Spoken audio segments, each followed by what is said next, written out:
Meghan Markle's relationship with the Queen, everything you need to know. Prince Harry and Meghan Markle are in wedding planning mode, getting ready for their May 19th nuptials at St. George's Chapel in Windsor Castle. But before that, Meghan has to get into full royal mode. Perhaps most importantly of all, Meghan must get in good with the Queen, her future grandmother-in-law and, oh yeah, head of the royal family. Luckily, all sources seem to agree that the future Duchess and the current monarch get along swimmingly. And Meghan got the coveted endorsement of Her Majesty's corgis, too. Here's what you need to know about the Queen's relationship with Meghan Markle. They met before Meghan and Harry got engaged. Us Weekly reported that Meghan first met the Queen in September 2017 at Balmoral Castle, and things apparently went well, leaving Harry pleased about how his girlfriend got along with his loved ones.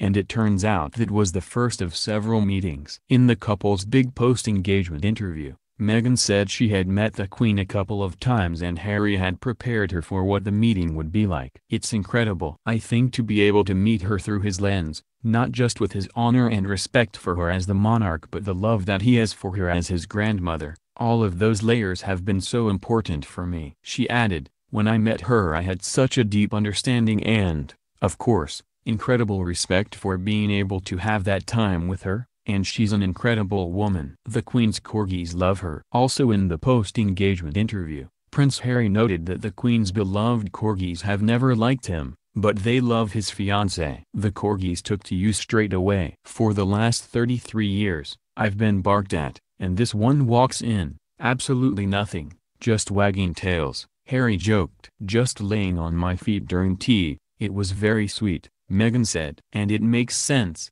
because Meghan is an animal lover, who had 2 rescue dogs of her own at one point. She reportedly had to leave one behind when she moved to London to live with Harry. Their first appearance together was at an important event. On March 12, the two made their first appearance together, along with other senior members of the royal family, at a service at Westminster Abbey celebrating Commonwealth Day. Harry and Meghan were seated directly behind the Queen and Prince Charles for the ceremony, which featured a performance by Liam Payne and celebrated the Commonwealth, which makes up 53 countries around the world and is headed by the Queen.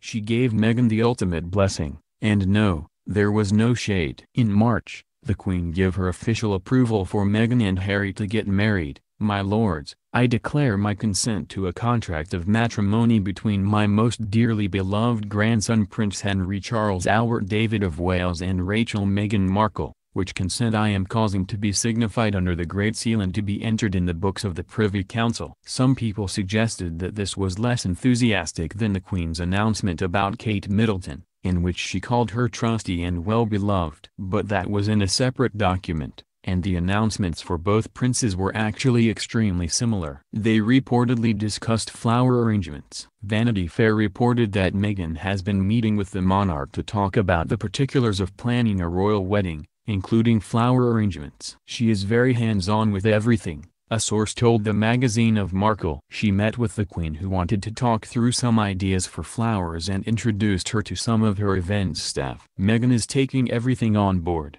but she has her own ideas when it comes to flowers. Yesterday, the palace officially announced Philippa Craddock as the official florist for the royal wedding. It looks like Markle and the Queen have great taste.